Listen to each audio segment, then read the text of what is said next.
guys, so today what we are going to be learning about is IAS 23 borrowing cost. So come on in. So in this particular standard IAS 23, it talks about borrowing cost, and then we need to know when we will be capitalizing it or when we stop to capitalize it. So what kind of assets or when do we capitalize or what is borrowing cost? Let's look at it.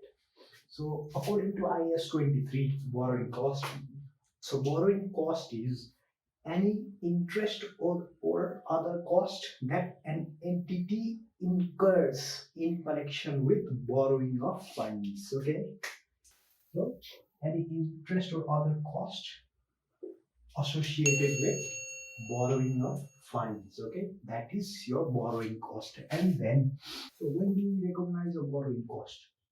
So we only recognize borrowing cost when if it relates to acquisition, construction, or production of qualifying assets. Okay, so borrowing cost only is only capitalized when it is acquired or when it relates to acquisition, construction, production of a qualifying asset. So what is qualifying assets? So you might ask, what is qualifying assets? So qualifying assets is an asset as the one that takes substantial period of time for it to get ready for its intended use. Okay, so qualifying assets is any assets which takes a longer period of time. Let's say suppose a building, so it takes a lot of time for it or substantial period of time for it to be ready for its intended use, which might be you might use it for your own purpose or something else. So that is also considered as a borrowing cost. Okay, so let's look at when will the borrowing cost be capitalized. So what kind of situation, when will we capitalize, when will we suspend, when will we use average rate? Let's look at that. So capitalization period in case of borrowing cost is when will we commence this capitalization of borrowing and other costs related to borrowing. Okay, so or the cost of fund. So capitalization of borrowing cost occurs when all of the following apply. So all these three conditions must be met in order to be capitalize. Okay, so the expenditure of the asset must be incurred or is being incurred, BEING. So it's in present. So the expense should be going on. The borrowing costs are being incurred.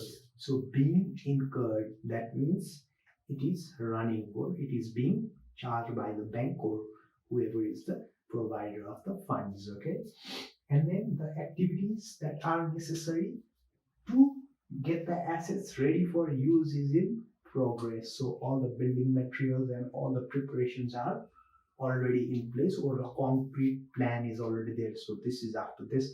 So sequence wise the work has been allocated to different departments or other organizations or whoever is carrying out the work. It has been planned out already. Okay, so and it is in progress, so it is happening at the same time as well. So that is also necessary for a cost to be capitalized. Okay, so if the construction is finished, okay, so suppose this is your timeline.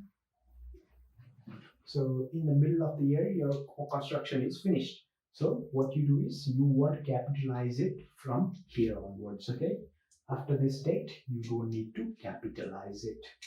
Okay, so in case of capitalization, when will we suspend it? So when will we suspend is that when the active development work is not being carried out. Okay, so if it is being interrupted, so the active development might be interrupted because of strikes or because of labor shortages or because of extreme weather conditions, so that might be your reasons for not capitalizing it. Okay, so in case of borrowing, so you might have very big organizations which borrow a lot of money from different sources. So you won't know what kind of rates to use, or you might have a small entity which has borrowed only for that particular PP, right?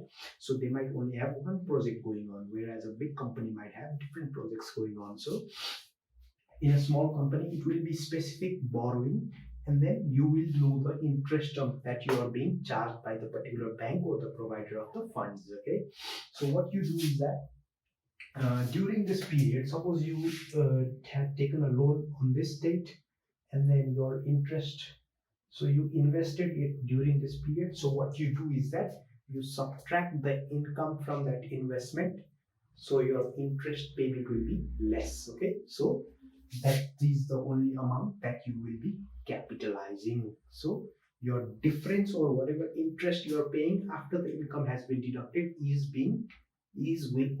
be capitalized. Okay, so in case of general borrowing, so you might have different borrowings from different companies or different providers of funds. So sometimes you might have, let's say you borrow 10 million at 6%, 2 million at 8%. So which rate to use? So you might be confused. So what we will do is that we use average weighted method. Okay, so 10 million into 6 and 2 million into 8%. So divide by 12 million is your fund. So you get an average rate of 6.33. So that's the figure that you will be using to capitalize the for the asset or whatever you are constructing or producing or acquiring or qualifying assets. Okay, so that will be a general borrowing. Okay, so that's how you calculate your average borrowing. So this formula you can write it down as well, that will help you a lot. And then basically you'll have to make certain disclosures as well in this case. So you'll have to disclose the amount that you have capitalized, the value of capitalization, and then the capitalization rate. And so additional disclosures will be even much better. Okay, so sometimes you might even tell them like how did you achieve your average borrowing rate, and then you might show this in the notes as well.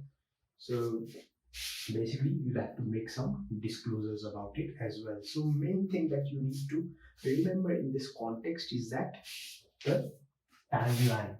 So suppose you have borrowed over here, and then whether the work has been going on or not, or has it been stopped for a couple of months, you'll have to figure that thing out. Then only you can capitalize it. Okay, so suppose the work has stopped between this two period, then you can't capitalize it during that period. Suppose if the work begins again from this period till this period, you can capitalize it. But if you have invested, or the income earned during this period should be subtracted from the interest.